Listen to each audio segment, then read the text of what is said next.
Hi, I'm the Red Lady and this video is Mabon in relation to my local land part 2. I felt I needed to do this sequel because since the first video I have done more digging and found out a few new snippets of information, and I also have more photographs, videos, old maps and stories to share about the name of Mabon in relation to my local land. So if you haven't seen part 1 yet, I've put a link to that in the description box below. So the first thing I want to talk about is Saint Mabon's well in Llanfabon.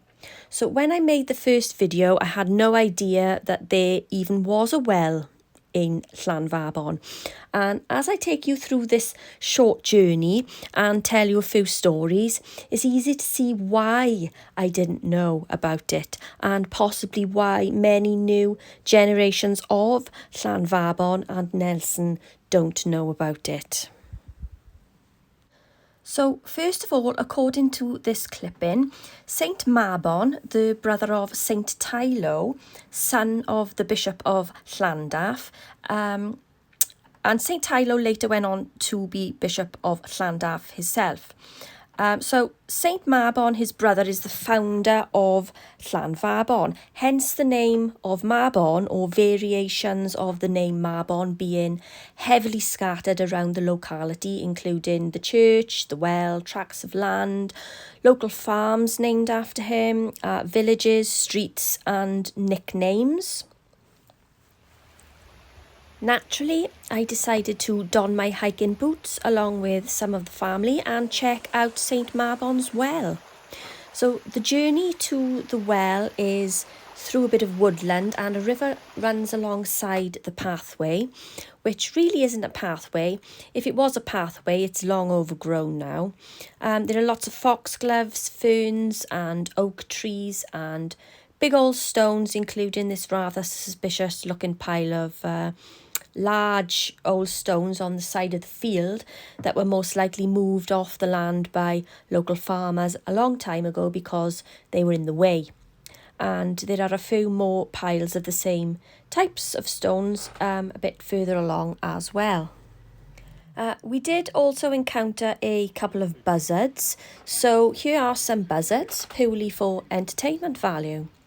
So when we eventually got to the well, we found that a fence had been put up, but the well can be seen from outside the fence.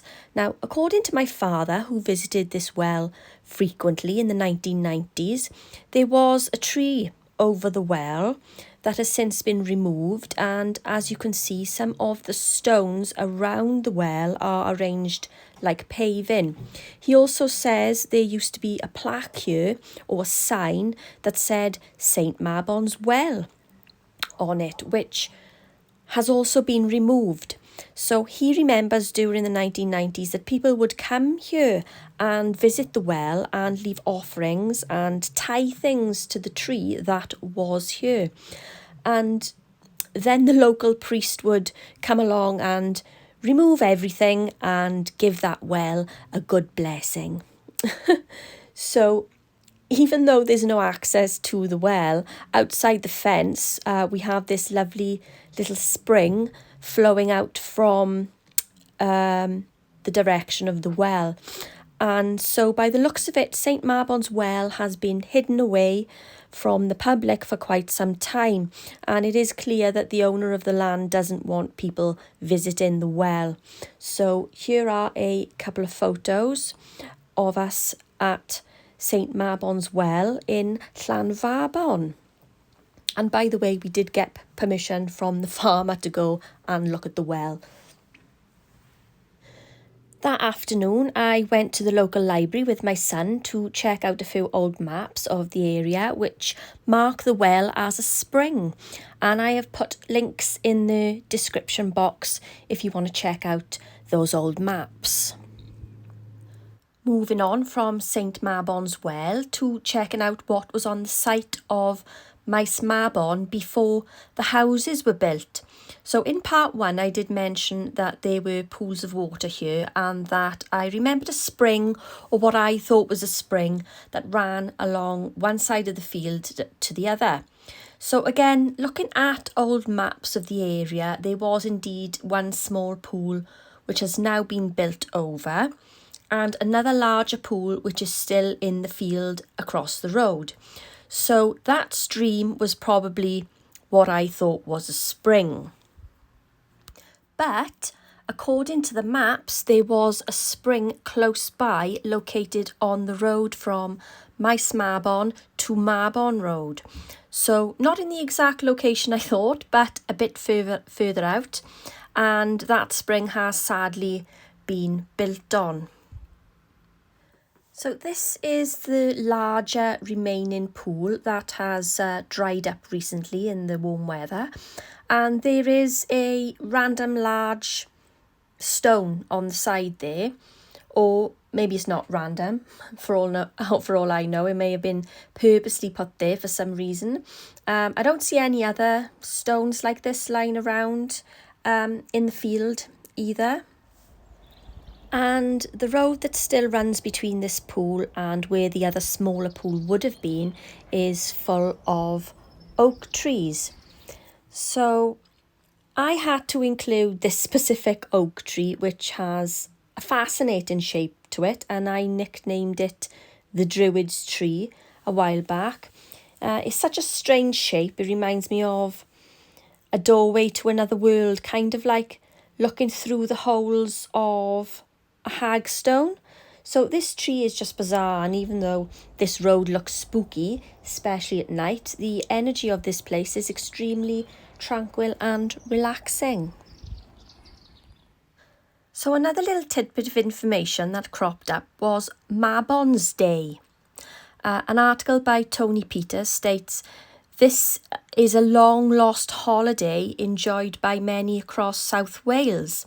So Mabon's Day was on the first Monday of every month, and was the product of an agreement between the trade unions and the coal owners that the mines be closed on the first Monday of the month. And this arrangement was credited to William Abraham, who I did mention in the previous video, part 1, whose bardic name was Mabon. And it was William Abraham, aka Mabon, who led the successful campaign for Mabon's Day, which was first celebrated in 1888. And his argument was that the miners needed regular breaks because they had very little time to pursue other activities, particularly in education or the arts. So for 10 years, Mabon's Day was celebrated across South Wales. And the Theatre Royal was one of the many theatres that vied to attract miners and their families by putting on special performances every month on Mabon's Day. But by 1899, Mabon's Day had been abandoned. It was eventually seen by the mine owners as a day's production lost. So in later years, some claimed, tongue-in-cheek, that taking an unauthorised day off work was known as taking one for Mabon. And so Mabon's Day was rather short-lived and was so named for William Abraham, aka Mabon. And we did also find evidence of a Mabon's Day revolt. Charges against 96 miners were heard for violation of contract by absenting themselves from work on Mabon's Day. So it looks as though Mabon's Day was not given up without a fight. Links to sources will be in the description box below if you want to check those out. So on that note, I think Mabon's Day sounds like a fine idea. We should rally to bring it back in. I would like to thank my father, Kevin Dix. Without him, I never would have found St Mabon's Well, and thanks to my son Joseph, Llywelyn Kerr. Without him, I never would have found the old map, so he did a lot of the legwork there. So if you enjoyed this video, please give it a like and do subscribe and share this video, as it helps me out a lot. And don't forget to check out the links in the description box below, and I will see you soon.